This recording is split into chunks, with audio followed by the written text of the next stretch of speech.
Loneliness is a really difficult topic to talk about because society doesn't talk about it so much.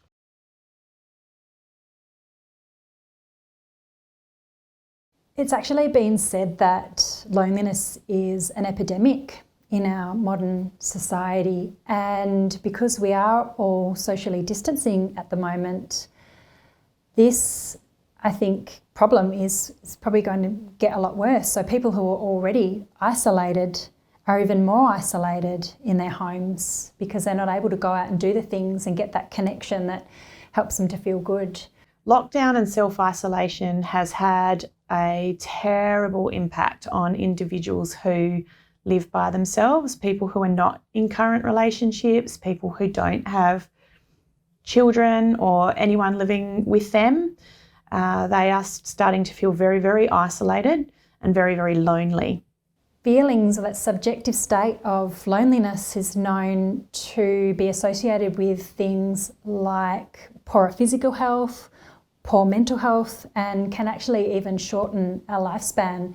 So it's a huge problem. It can lead to thoughts of feeling unworthy and feeling like you don't matter to anybody, or feeling like what's the point, and then it can really lead to depressive symptoms and sometimes suicidal ideation. What I'm hearing through my practice is that they don't want to burden the people that they love or their family by reaching out and saying, I feel lonely. They feel like people have got enough on their plates with their families or their relationships. So they're not reaching out and they're not talking to people, and then the loneliness is growing. And I think what we need to be doing is really looking after people who in our lives, in our networks, who we know might be struggling with this at the moment. Making sure that you're reaching out, sometimes even just a message or a phone call. It could be the only social contact that person has in their whole day or even in their whole week sometimes. So at this point in time, if you know that you are living by yourself and that you're no good on your own, it might be worth reaching out to friends and saying, hey, given that we're facing lockdown, would it be okay if I come and stayed with you during lockdown so that I'm not on my own? Or if that's not an option that's open to you, making sure that you're getting on face-to-face contact. So going on FaceTime, going on Skype, going on Zoom, whatever platform that you can use, it's really important that you reach out every single day, even if it's just to one person, to have a really good conversation and let them know how you're feeling.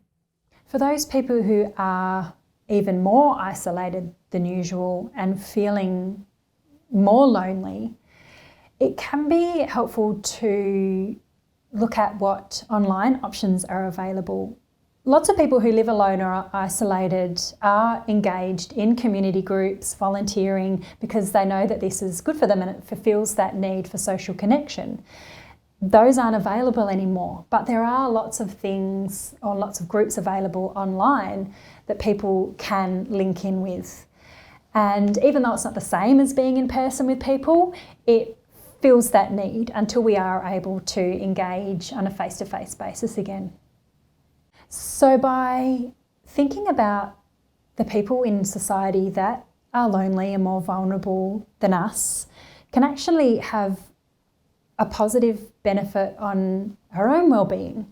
So it kind of takes us away from thinking about our own problems and what's wronging our lives, and helps us to think about common humanity and society at large.